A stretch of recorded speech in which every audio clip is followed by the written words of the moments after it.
Friends, ये all India 136 rank अर्पित कुमार की copy है और आज हम इसको डिस्कस करने जा रहे हैं। देखिए, सबसे पहले क्वेश्चन 1, भारत के संदर्भ में उपयुक्त उदाहरणों के साथ क्षेत्रवाद का अर्थ स्पष्ट कीजिए, साथ ही उन विभिन्न रूपों पर प्रकाश डालिए जो इसके द्वारा अपनाए जा सकते हैं। सबसे पहले अपने को क्वेश्चन अच्छे से पढ़ना है और उसके बाद में इसमें जो डिमांड है क्वेश्चन की उसके अकॉर्डिंग अपने को हेडिंग्स बना के आंसर लिखना है। तो आप ये देखिए कैसे टॉपर्स आंसर लिखते हैं। ये क्वेश्चन हो गया। इसके बाद में यहाँ पे इसकी इंट्रो दिया गया है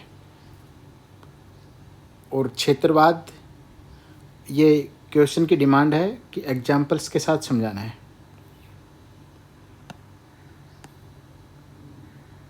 इसका अर्थ स्पष्ट करना है। तो यहाँ पे एग्जाम्पल्स दे दिए, कश्मीर का, बुंदेलखंड का, विदर्भ, मराठवाड़ा, द्रविड़। ये आप टॉपर्स की राइटिंग देखिए कितनी गजब राइटिंग है। और फिर भारतीय परिप्रेक्ष्य में क्षेत्रवाद निम्न रूप में देखा जा सकता है, पृथकतावादी क्षेत्रवाद के रूप में। इसमें क्या होता है, राष्ट्र के अंदर लोगों द्वारा अलग प्रदेश की मांग करना, जैसे पंजाब, बुंदेलखंड राज्य की मांग। दूसरा पॉइंट है अलगाववादी क्षेत्रवाद। अलगाववादी, राष्ट्र से अलग होकर नए देश का निर्माण करना। पृथकतावादी क्षेत्रवाद में राष्ट्र के अंदर ही नए प्रदेश की मांग करना और यहाँ पे एक नए राष्ट्र की मांग करना। तीसरा है उपक्षेत्रवाद। तो उपक्षेत्रवाद, बोडोलैंड, इसमें किसी राज्य के भीतर क्षेत्रीय स्वायत्तता, ये बहुत अच्छे से बताया गया है। उसके बाद फोर्थ पॉइंट है, उसके बाद फिफ्थ अंतर्राज्यीय क्षेत्रवाद। तो ये सब इसके पॉइंट्स हैं। और फाइनली एक डिफरेंट कलर से ब्लैक कलर का यूज करते हुए यहाँ पे इसको समाप्त कर दिया गया है, निष्कर्ष लिखा गया है। ऐसे ही क्वेश्चन नंबर 2 देखेंगे अपन। भारत में सार्वजनिक सेवा वितरण में सुधार के लिए ई गवर्नेंस एक अत्यधिक महत्वपूर्ण तत्व है, उदाहरण सहित विवेचना कीजिए। यहाँ पे फिर अपने को एग्जाम्पल देने हैं। ई गवर्नेंस कैसे वेरी वाइटल एलिमेंट है, ये अपने को बताना है। ठीक है, सार्वजनिक सेवा वितरण, पब्लिक जो सर्विस है ना, उसके डिस्ट्रीब्यूशन में ई गवर्नेंस का रोल अब बता देंगे अच्छे से। ये वर्ल्ड बैंक के अनुसार डेफिनेशन दे दिया गया है। इसके बाद में ये देखिए ब्लैक पेन से यहाँ पे हेडिंग लिखी गई है कि सार्वजनिक सेवा वितरण में ई गवर्नेंस की महत्ता क्या है। अपनी जनसंख्या को बता दिया गया है कि इतने सारे लोग हैं, तो इसलिए वैसे डिस्ट्रीब्यूट करना काफ़ी मुश्किल हो जाता है। ई गवर्नेंस की हेल्प ली जा सकती है इलेक्ट्रॉनिक रूप से। पारदर्शिता और प्रभाविता में वृद्धि होगी बायोमेट्रिक की वजह से। इसमें लाभार्थियों की बेहतर पहचान की जा सकेगी। फिर भ्रष्टाचार में लगाम। ठीक है, टॉपर्स की कॉपी हमें पढ़ते रहना चाहिए, हमें पता चलता रहेगा कि कैसे टॉपर्स लिखते हैं, क्या कंटेंट की रिक्वायरमेंट है 150 वर्ड्स में लिखने के लिए। चूँकि नॉलेज सबको बहुत ज़्यादा रहता है, लेकिन नॉलेज का इम्पोर्टेंस तभी है तब आप उसको 150 वर्ड्स में इंक्लूड कर पाओगे। अब आप ये देखिए यहाँ पे ई गवर्नेंस शिकायत निपटान प्रणाली में महत्वपूर्ण भूमिका निभाई है। कैसे? My government portal. ठीक है, कर्नाटक में खजाना परियोजना, मेघदूत परियोजना मध्य प्रदेश। ई गवर्नेंस की चुनौतियाँ, साइबर सुरक्षा संबंधी चुनौतियाँ। ठीक है, यहाँ पे जो अर्पित की राइटिंग है वो बहुत गजब है। अवसंरचना की कमी, ये फिर आगे की राह, यहाँ पे वे फॉरवर्ड बता के और फाइनली इसको कंप्लीट कर दिया गया। नेक्स्ट क्वेश्चन, स्पष्ट कीजिए कि भारत में सरकार द्वारा बाल श्रम के उन्मूलन के लिए किए गए कठोर उपायों के बावजूद अभी क्यों जारी है। इसमें क्वेश्चन है कि बाल श्रम के उन्मूलन करने के लिए गवर्नमेंट ने बहुत कठोर उपाय किए हैं, लेकिन फिर भी बाल श्रम नहीं रुक रहा है। अब यहाँ पे बता दिया गया हेडिंग में, सबसे पहले इंट्रो, उसके बाद में बता दिया गया कि सरकार ने कौन कौन से प्रयास किए हैं। संवैधानिक प्रावधान आर्टिकल 23-24 बाल श्रम को निषेध करता है, और जो ऐसे होता है ना अमानवीय परिस्थितियों में काम करने को भी निषेध करता है। 14 वर्ष से कम आयु के बच्चों पर काम में नहीं रखा जा सकता, घरेलू काम को छोड़कर।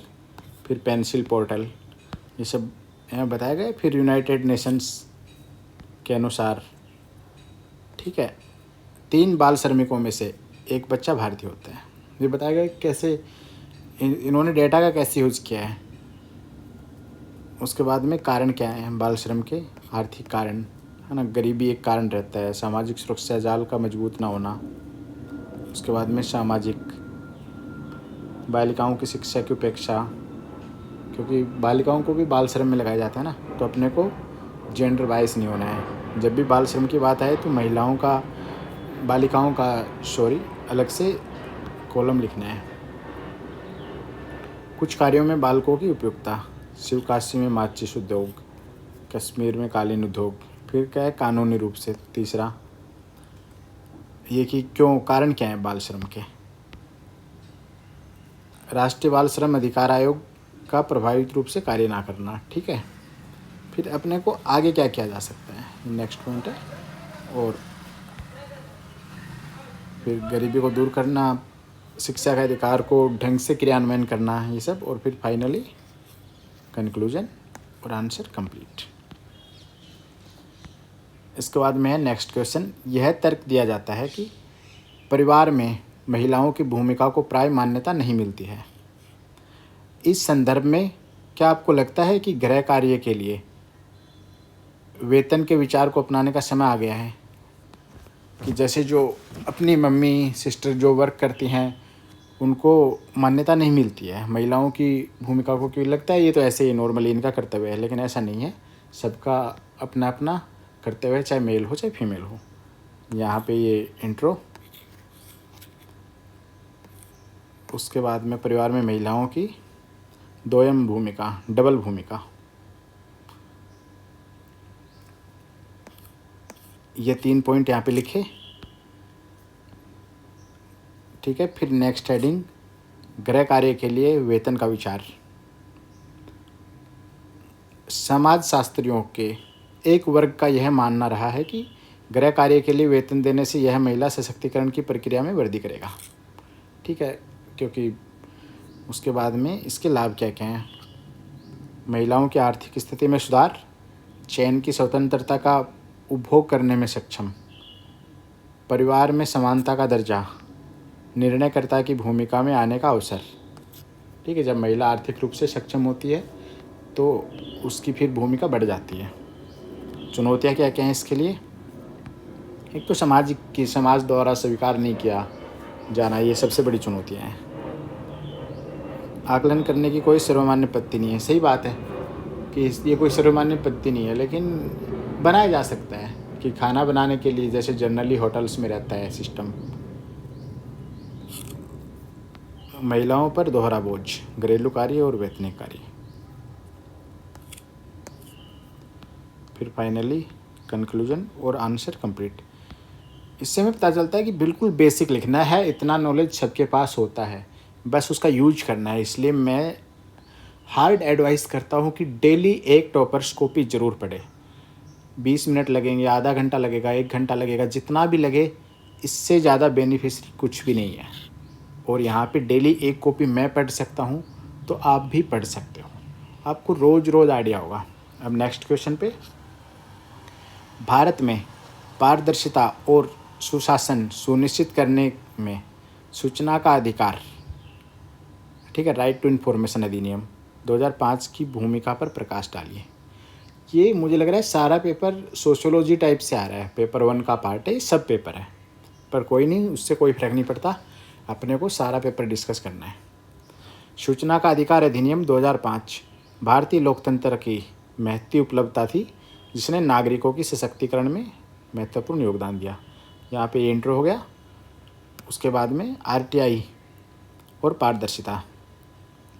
सिविल सोसाइटी के डोमेन में सूचना तक पहुंच। अब आम जन की भी सूचना तक पहुंच होगी, नहीं पहले पता ही नहीं चलता था कि चल क्या रहा है। गोपनीयता की जगह पारदर्शिता। अधिकांश कार्यवाही मानकों और संसाधनों का प्रकटीकरण। नागरिकों द्वारा RTI आवेदन के द्वारा सूचना की मांग करना। फिर इससे क्या होगा, इस अधिकार से भ्रष्टाचार में कमी आई है, लालफीताशाही में कमी आई है, नागरिकों की सहभागिता में वृद्धि हुई है, शासन का विकेंद्रीकरण हुआ है। ठीक है, ये सब पॉइंट्स हैं। फिर इसमें हालांकि सूचना का अधिकार अधिनियम की इस सफलता के बावजूद इस दिशा में कई चुनौतियां विद्यमान हैं। ग्रामीण क्षेत्रों में जागरूकता की कमी, डिजिटल अवसंरचना की कमी, सूचनाओं के प्रकटीकरण में अधिकारियों में जो संकोच की भूमिका है वो, क्योंकि काफ़ी बार ऐसा होता है अपन सूचना के लिए दायर करते हैं लेकिन हमें सूचना मिलती नहीं है, अधिकारी इधर उधर की बातें करके निपटा देते हैं। यहाँ पे ये निष्कर्ष और फाइनली कंप्लीट।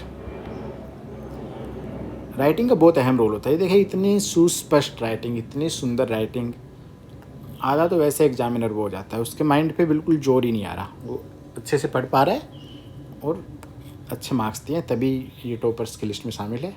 मुझे अब भी याद है जब इनका सिलेक्शन हुआ था, जिस दिन रिजल्ट आया था, तो नेहरू विहार मुखर्जी नगर में था उल्ला हुआ था, उसमें मैं भी शामिल था, पर कोई नहीं। वो तो यह भारत में बढ़ती मानसिक स्वास्थ्य समस्याओं के कारणों की व्याख्या कीजिए, इस संबंध में अपनाए गए नीतिगत उपायों का उल्लेख कीजिए।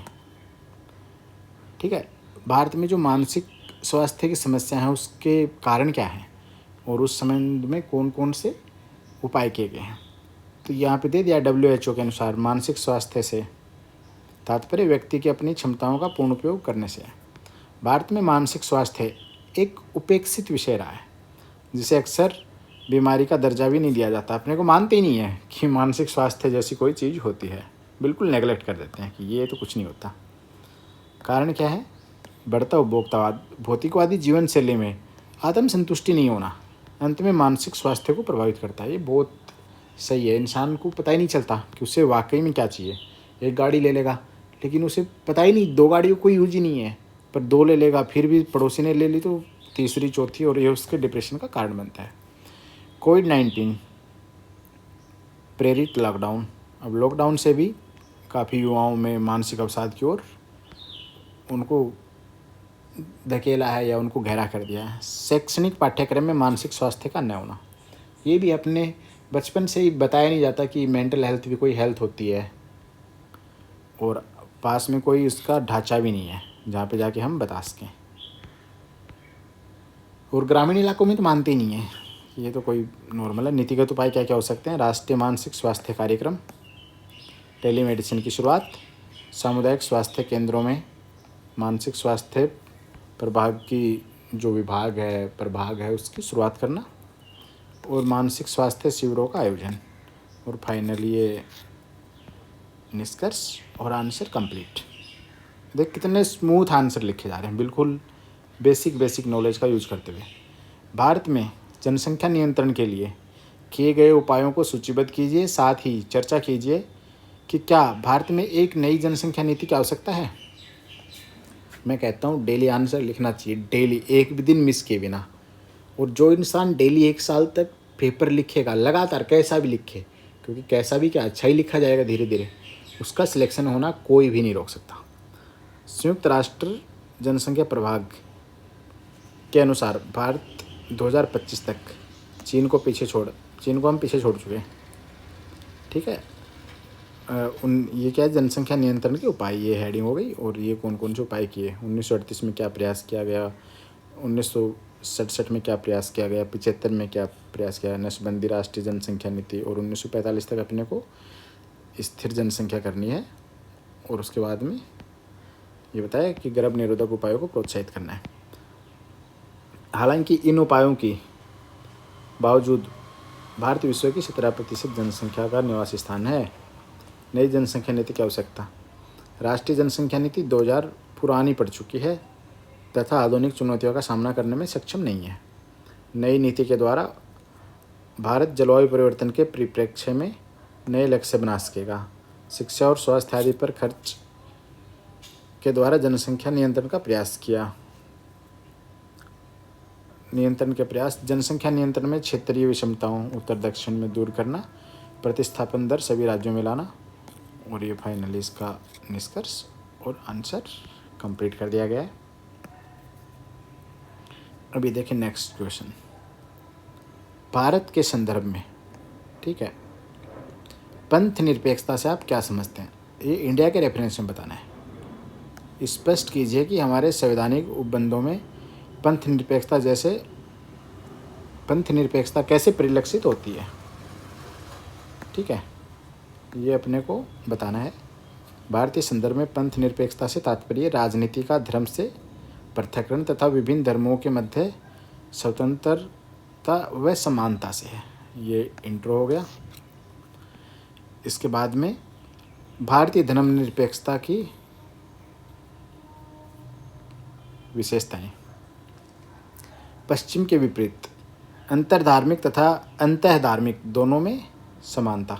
ठीक है, राज्य द्वारा परगामी मूल्यों की स्थापना हेतु सक्रिय हस्तक्षेप। राज्य द्वारा समान रूप से समुदाय के कल्याण हेतु सहायता का उपबंध। फिर उसके बाद में संवैधानिक उपबंध क्या क्या है? धार्मिक स्वतंत्रता के अनुच्छेद ये हैं मूल अधिकार के अंदर। ठीक है, और यहाँ पे सब प्रस्तावना हो गया डीपीएसपी में क्या क्या दिया गया है, और फाइनली कंक्लूजन और आंसर कंप्लीट कर दिया गया है। अब ये देखिए क्वेश्चन नंबर 9। भारत में ग्रामीण विकास में एसएचजी द्वारा निभाई गई भूमिका की विवेचना करनी है अपने को, और साथ में भारत में जो एसएचजी को बढ़ावा देने के लिए सरकार द्वारा उठाए गए विभिन्न कदमों का उल्लेख करना है कि सरकार ने कौन कौन से कदम उठाए हैं। सबसे पहले इसकी इंट्रो, ग्रामीण विकास में निभाई गई भूमिका। ठीक है, एसएचजी ने क्या क्या ग्रामीण विकास में हेल्प की है, तो ये पहला पॉइंट हो गया। गाँव में स्वावलंबी बनाने में मुख्य भूमिका निभाने का कार्य किया एसएचजी ने। पितृसत्तात्मक जो जड़ें हैं ना, उसको तोड़ने का प्रयास किया है। ठीक है, महिलाएं आर्थिक रूप से सशक्त हुई हैं तथा निर्णयकारी भूमिका प्राप्त की है। 4th point, 5th point, 45 million महिलाएं जो हैं वो एसएचजी में कार्यरत हैं। ठीक है, और कितने रुपए? 1,86,000 करोड़ रुपए का संचालन करती हैं एसएचजी। उसके बाद में सरकार के कदम, दीनदयाल अंत्योदय योजना, प्राथमिक क्षेत्र उधारी कार्यक्रम, सहकारिता मंत्रालय की स्थापना, सूक्ष्म वित्त को बढ़ावा देना। और इस प्रकार ये इसका फाइनल कंक्लूजन और आंसर कंप्लीट। अब यहाँ से बड़े क्वेश्चन चालू हो जाएंगे, 11 से चालू हो जाएंगे, छोटे क्वेश्चन ये भी चल रहे हैं। वर्तमान में जारी कोविड-19 महामारी के आलोक में भारत में स्कूल जाने वाले बच्चों द्वारा सामना की जाने वाली विभिन्न चुनौतियाँ कौन सी हैं? ठीक है, कि कोविड महामारी के प्रकाश में हमें बताना है कि जो स्कूल में बच्चे जाते हैं उनके समक्ष कौन कौन सी चुनौतियाँ हैं। ये हो गया इसका इंट्रो। देखो इंट्रो फिक्स है अपना, कितने वर्ड्स में लिखना रहता है? 35, 40, 30, 35, 40 ये फिक्स रेंज है। ठीक है, यहाँ पे एक लाइन में 4 वर्ड हैं, तो 1, 2, 3, 4, 5, बीच में ज़्यादा भी हैं, तो ओवरऑल 5 या 6 की एवरेज, तो 25-30 वर्ड्स यहाँ पे बन जाते हैं। तो 30-40 वर्ड्स सफिशिएंट है। बच्चों द्वारा सामना की जाने वाली चुनौतियाँ। अब विद्यालय परिसर में क्या चुनौतियाँ सामना करते हैं बच्चे? ठीक है, सोशल डिस्टेंस, सैनिटाइजेशन, मास्क की उपलब्धता, और ये इंफ्रास्ट्रक्चर की शहरों का अलग, ग्रामीण अलग हाल, तथा अध्यापक संपर्क में नए मानकों को अपनाना। लंबे अंतराल के बाद विद्यालय खुले हैं, इससे बच्चे अनुकूल नहीं हो पा रहे हैं। खेल कूद की जो गतिविधि है वो प्रभावित हो रही है। ठीक है, अन्य चुनौतियाँ कौन कौन सी हैं? बच्चों में डिजिटल डिवाइड कायम, मतलब डिजिटल डिवाइड, बच्चों में जिन लोगों के पास संसाधन थे वो ज़्यादा डिजिटली वो हो गए, और नहीं होने से बच्चों में अवसाद का आना। ये सब 4-5 पॉइंट्स हैं। फिर आगे क्या किया जाना चाहिए ये यहाँ बताया गया है कि कोविड-19 अनुकूल अवसंरचना का विकास होना चाहिए, शिक्षकों को नए मानकों के अनुरूप होना चाहिए, प्रशिक्षित करना है उनको और नवाचारों को अपनाना है। फिर फाइनली ये कंक्लूजन और आंसर कंप्लीट। Question number 11। देखो मैं आपको जल्दी में इसलिए करवा रहा हूँ कि कुछ लोगों को ना लंबा वीडियो सही नहीं लगता, वो देखेंगे तो छोटा भी नहीं, पर फिर भी प्रयास करने में कोई बुराई नहीं है और मेरा काम है प्रयास करना जो मैं कर रहा हूँ। भारतीय जनगणना 2011 के अनुसार भारत में, ठीक है, अब ये क्वेश्चन क्या है, भारत में दिव्यांगजनों के सामने आने वाली बाधाओं की पहचान कीजिए। इस संदर्भ में सरकार द्वारा क्या उपाय किए गए हैं। जो फिजिकली हैंडीकैप हैं उसके सामने कौन कौन सी बाधाएं हैं और सरकार ने उनके लिए क्या किया है। तब ये बाधाएं बता दी है यहाँ पे आपके सामने कि सार्वजनिक सहभागिता में समस्या, ठीक है, राजनीतिक सहभागिता में। अब सार्वजनिक कैसे, रेल बस वो दिव्यांग के अनुकूल होनी चाहिए, ये उनके बाधाएं हैं। खेल कूद के मैदानों में उनको नज़रअंदाज किया जाता है, तो खेल कूद के मैदान भी उनके लिए अलग से होने चाहिए। राजनीतिक सहभागिता, दिव्यांग की जनसंख्या कितनी है, 2.2%, लेकिन उनका जो प्रतिनिधित्व वो 2.2% नहीं है, ठीक है। उसके बाद में सामाजिक और सामाजिक वंचना मतलब वंचित करना, उपेक्षा, संवेदना के बजाय भारतीय गांव शहरों में दिव्यांग उपहास तथा मजाक का विषय बनते हैं। फिर आर्थिक, रोजगार के अवसर कम है। फिर सरकार के उपाय क्या क्या हो सकते हैं। सुगम्य भारत अभियान सरकार ने किया है। सुगम्य भारत अभियान क्या है कि दिव्यांगजनों के अनुकूल अवसंरचनाओं का निर्माण करना। उसके बाद में शैक्षणिक एवं सरकारी नौकरियों में आरक्षण, ठीक है, और ये 2 पॉइंट लिख के फाइनली आंसर कंप्लीट।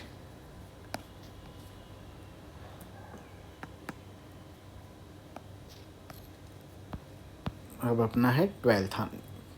परीक्षण कीजिए कि क्या लोक सेवाओं और लोकतंत्र के बीच संबंध पूरक है या विरोधाभासी।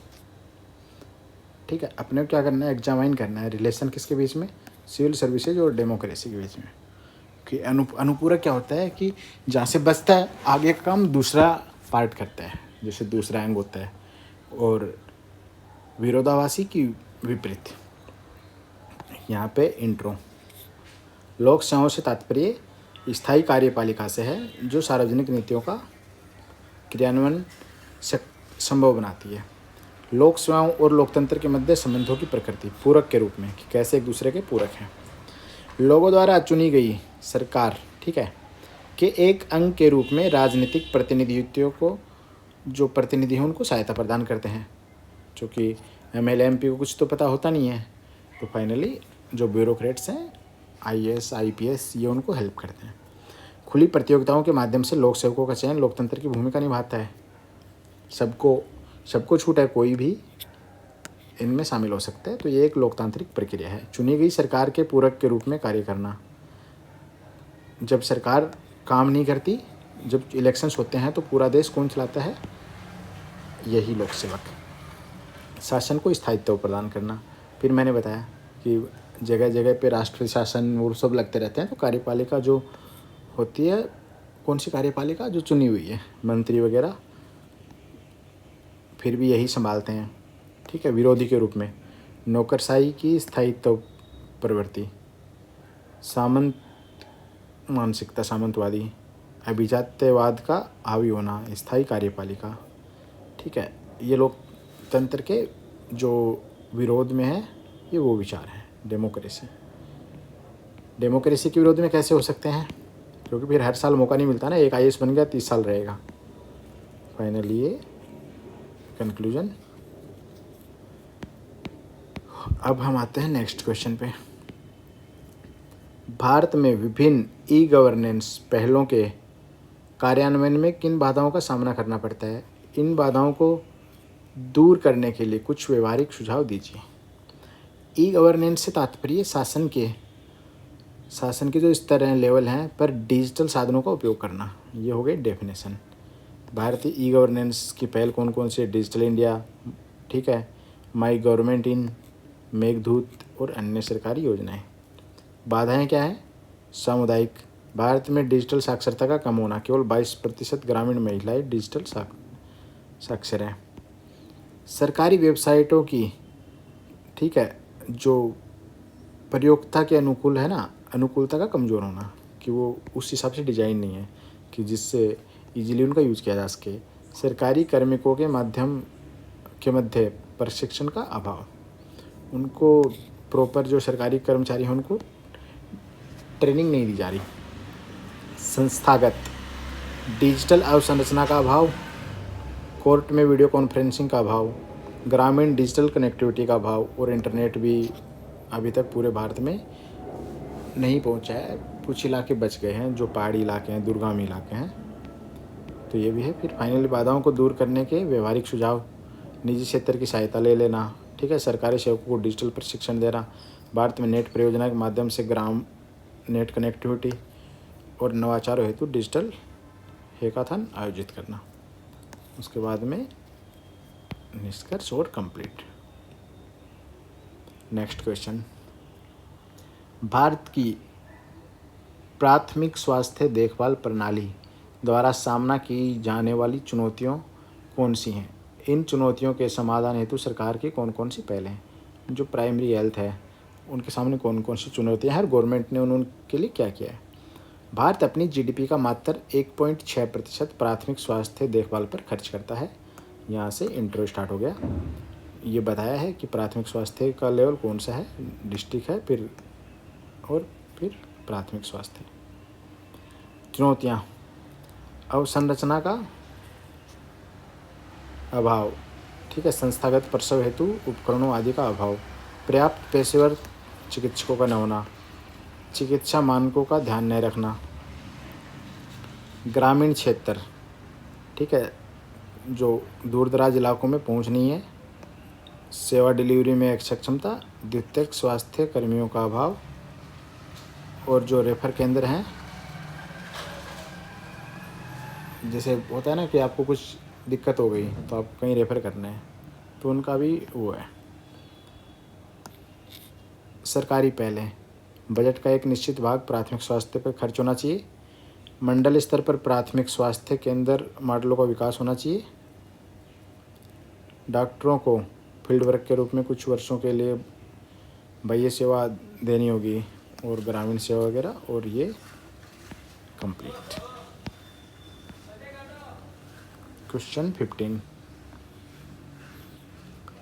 हाल के वर्षों में सरकार द्वारा शहरी विकास के लिए प्रारंभ की गई पहलों का विवरण देते हुए स्पष्ट कीजिए कि ये भारत में शहरीकरण की कुछ प्रमुख समस्याओं के समाधान हेतु कैसे प्रयास करती हैं।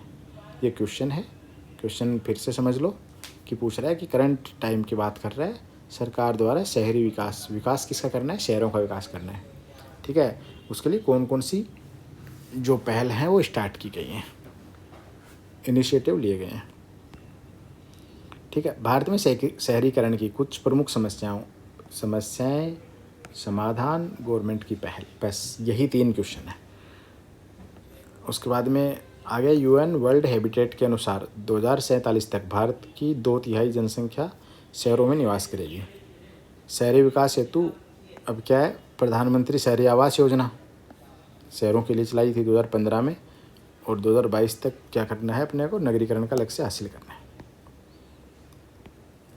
अमृत योजना, ठीक है, शहरों में जलापूर्ति तथा जल निकासी की व्यवस्था, सीवेज ट्रीटमेंट, मलिन बस्तियों का समाधान। स्मार्ट सिटीज़ 2015 में प्रारंभ किया गया था कि 100 शहरों का वैज्ञानिक तरीके से विकास करना।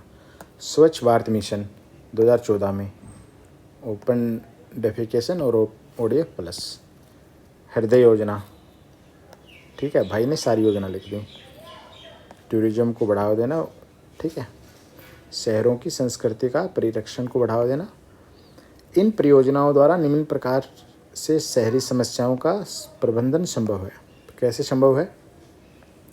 स्वच्छ Bharat mission, smart cities, Awas Yojana, अमृत योजना दोबारा से समाधान के रूप में भी यही लिख दी, और गवर्नमेंट का प्रयास भी यही है। कैसे? फिर वही सेम पॉइंट्स और अपना निष्कर्ष और आंसर कंप्लीट। अब अपनाते हैं नेक्स्ट पे। भारत में नागरिक चार्टरों के कार्यान्वयन में सामान्य कमियों को रेखांकित करते हुए उन्हें शासन में जवाबदेही बढ़ाने का एक प्रभावी उपकरण बनाने के लिए आवश्यक उपायों को सूचीबद्ध कीजिए। ये नागरिक चार्टर बहुत इंपॉर्टेंट है। एथिक्स हो, एथिक्स में भी यही बार बार पूछा जाता है और यहाँ पे भी पेपर 1 में पूछ सकते हैं। नागरिक चार्टर सुशासन की अवधारणा के रूप के रूप में एक जन केंद्रित पहल है। नागरिक चार्टर क्या होता है कि नागरिक चार्टर संगठन का उद्देश्य, जैसे SBI है, कोई भी संगठन है तो उसमें उसका उद्देश्य बताना पड़ेगा, कौन कौन सी योजनाएं हैं, किस समय अवधि तक है, गुणवत्ता, शिकायत निवारण तंत्र, ये सब बताने होंगे। कार्यान्वयन में कमी कौन कौन सी है, विभिन्न संगठनों के चार्टरों की जो मध्य है ना वो अतिव्यापन रहता है। सबका जो चार्टर अलग अलग टाइप से डिजाइन होता है और कन्फ्यूजन हो जाता है। प्रभावी प्रकटीकरण का नहीं होना कि उसके बाद में सेकंड पॉइंट, नागरिक चार्टर तैयार करते समय सामान्य मानकों का पालन नहीं करना, बेसिक स्टैंडर्ड नहीं बनाए जा रहे। गुणवत्ता के बारे में जानकारी का अभाव कि क्वालिटी ऑफ सर्विस। प्रभावी निपटान प्रणाली का प्रावधान नहीं होना कि कोई जवाबदेही होती है लेकिन फाइनली फिर भी इधर उधर चक्कर की फाइनल उस कौन सी अथॉरिटी है जो इसको सोल्व करेगी। जवाबदेही बढ़ाने हेतु आवश्यक उपाय, नागरिक चार्टर तैयार करते समय सिविल सोसाइटी की सहायता लेना, आवधिक निरीक्षण सुनिश्चित करना, संपूर्ण देश भर की सर्वोत्तम प्रथाओं को शामिल करना, लैंग्वेज का भी इसमें एक इश्यू हो सकता है, और नागरिक चार्टर सूचना का अधिकार अधिनियम तथा सोशल ऑडिट की भी सहायता लेना। इस प्रकार से ये आंसर कंप्लीट। क्वेश्चन 17, निरपेक्ष और सापेक्ष निर्धनता के मध्य अंतर स्पष्ट करते हुए पर्याप्त आंकड़ों और सरकारी हस्तक्षेपों के उदाहरणों के साथ हाल के दशकों में भारत द्वारा निर्धनता उन्मूलन की दिशा में की गई प्रगति का विवरण दीजिए। क्वेश्चन क्या है कि हाल ही के दशकों में भारत ने निर्धनता है उसके उन्मूलन में क्या प्रगति की गई है। अब ये कैसे करना है, निरपेक्ष और सापेक्ष निर्धनता के मध्य स्पष्ट अंतर करना है, पर्याप्त आंकड़े, सरकारी हस्तक्षेप के एग्जाम्पल सब अपने को देना है। अमर्त्य सेन के अनुसार ये इंट्रो हो गया। निरपेक्ष गरीबी कौन सी है, सापेक्ष गरीबी कौन सी है। सापेक्ष गरीबी में अमिताभ बच्चन भी गरीब हो सकते हैं ये तो अंबानी की सापेक्ष की बात है। निरपेक्ष न्यूनतम आवश्यकताओं का पूरा न होना, जैसे खाना पीना भी नहीं खा पा रहा इंसान। सापेक्ष शिक्षा, स्वास्थ्य, जीवन शैली आदि के मानकों पर जनसंख्या के 2 वर्गों के मध्य तुलना। ठीक है, आप अगर अपनी कोई IAS अपनी तुलना धोनी से करे या बहुत रिच पर्सन से करे तो ऑब्वियसली वो गरीब फील होगा, लेकिन बेसिक संसाधन उसके पास हैं जीवन जीने के लिए, वो गरीब नहीं है। भारत में निर्धनता उन्मूलन की दिशा में प्रगति, 1994 से 2012 के मध्य गरीबी प्रतिशत 45 से 22 पर आ गया। हालांकि वर्तमान में विश्व के सर्वाधिक गरीब 364 मिलियन भारत में निवास करते हैं। भारत निर्धनता को समग्र रूप से लक्षित कर रहा है, जैसे शिक्षा पे अपन फोकस कर रहे हैं, स्वास्थ्य और अवसरों तक पहुंच। हालांकि कोविड-19 ने इस कार्य को बाधित किया है और फिर यहाँ पे आंसर कंप्लीट कर दिया है।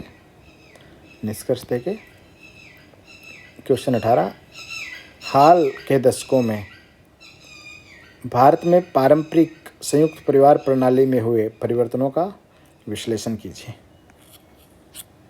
जो अपनी जॉइंट फैमिली है, ठीक है, उसमें क्या क्या परिवर्तन हुए हैं प्रणाली में, उसका विश्लेषण करना है। भारतीय पारंपरिक ढांचा संयुक्त परिवार का रहा है जिसमें परिवार के सभी सदस्य साथ में रहते हैं। ये इंट्रो हो गया। संयुक्त परिवार प्रणाली में परिवर्तन औद्योगिकरण की वजह से। कौन कौन से उसके फैक्टर्स हैं। औद्योगिकरण ने कृषि की जनसंख्या को आकर्षित किया जिससे संयुक्त परिवार प्रणाली कमज़ोर पड़ गई। अब पहले एग्रीकल्चर करते थे तो सब लोग गांव में एक साथ रहते थे, चाचा ताऊ सब, लेकिन अब इंडस्ट्री आ गई तो छोटे छोटे, जैसे चाचा कहीं और चला गया, ताऊ कहीं और चला गया, तो वो इनडायरेक्ट रूप से छोटे परिवार बन गए। रोजगार तथा शिक्षा के अवसर, अब लोग एजुकेशन के लिए, रोजगार के लिए जा रहे हैं तो अपने आप संयुक्त परिवार का रहना मुश्किल हो गया। नगरीकरण का प्रभाव, अब शहरों में फिर कम जगह में ज़्यादा लोग रह नहीं पा रहे, छोटे छोटे प्लाट्स वगैरह हैं, तो वो भी एक कारण है। वैश्वीकरण का प्रभाव। अब वैश्वीकरण खर्चे बहुत ज़्यादा हो गए। विदेशी संस्कृति ऐसी है कि वहाँ पे लिव इन रिलेशनशिप, एकल महिला, मुखिया परिवार, ये सब हैं, तो उसमें दादा दादी और उन सब का इम्पोर्टेंस कम हो जाता है। वैवाहिक मूल्यों में परिवर्तन। वर्तमान में प्रेम विवाहों को स्वीकृति भी एकल परिवार में वृद्धि कर रहे हैं। निष्कर्ष दे के अपना कंप्लीट कर दिया भाई ने। और क्वेश्चन 19, भारत में वर्गजनों द्वारा सामना की जाने वाली सुविधाओं पर चर्चा कीजिए और इनके निवारण हेतु सरकार द्वारा उठाए गए कुछ कदमों को रेखांकित कीजिए। ठीक है, कैसे वल्नरेबिलिटीज हैं जो वर्गजन है इंडिया में, और सरकार ने उसके लिए क्या क्या स्टेप उठाए हैं। सामाजिक सुरक्षा जाल की अप्रभाविता भारत में वर्गजनों की सुविधाओं को बढ़ा रही है। वर्गजनों की सुविधाएं, आश्रय का संकट, ठीक है, स्वास्थ्य संकट, ये सब उनके लिए। दुर्व्यवहार की समस्या, गरिमा पर चोट, आजीविका तथा आय का संकट। इन सुविधाओं के साथ साथ परिवार से दूर होना इनमें गुणात्मक वृद्धि कर देता है। गुणात्मक वृद्धि पता ही है, मल्टीप्लिकेशन। सरकारी कदम, व्यवसायी योजना, SAGE पोर्टल, वरिष्ठ पेंशन बीमा योजना, प्रधानमंत्री वय वंदन योजना, अन्नपूर्णा योजना, ये सब। वृद्ध व्यक्तियों हेतु एकीकृत कार्यक्रम, ठीक है, भोजन, चिकित्सा, ये सब। और यहाँ पे आंसर कंप्लीट कर दिया गया है। और ये फाइनल क्वेश्चन, उपयुक्त उदाहरणों की सहायता से पर्यावरण पर वैश्वीकरण के प्रभाव का परीक्षण कीजिए। वैश्वीकरण से तात्पर्य व्यक्तियों, वस्तु, सरकारों तथा पर्यावरण का अंतर संबंधित होना। देखिए, आप अलग अलग टॉपर्स की कॉपी पढ़ोगे तो वैश्वीकरण की अलग अलग डेफिनेशन, 100 लोगों की कॉपी पढ़ोगे तो 100 डेफिनेशंस मिलेंगे। तो ये फ़ायदा है, और सभी की सही है, किसी की गलत नहीं है, सभी को मार्क्स मिल रहे हैं, सभी टॉपर्स हैं। पर्यावरण पर वैश्वीकरण के प्रभाव, वस्तुओं तथा प्रदूषकों के परिवहन में वृद्धि, खतरनाक रसायनों का सीमा पार आवागमन, समुद्र में तेल रिसाव की घटना, आक्रामक प्रजातियों की उपस्थिति, ग्रीन हाउस गैस उत्सर्जक आदि में वृद्धि, ओजोन संकट, जैव विविधता पर, वैश्विक तापन, महासागरीय अम्लीकरण, वनों की कटाई आदि से जो जैव विविधता है उस पर नकारात्मक प्रभाव। विकासशील देशों, ठीक है, ये विकासशील देशों के संसाधनों का दोहन, ये भी एक वैश्वीकरण का वो है। चीन द्वारा अफ्रीका और अफगानिस्तान के संसाधनों का दोहन। उत्पादों की खपत, ये अफगानिस्तान बीच में कहाँ से आ गया चाइना के।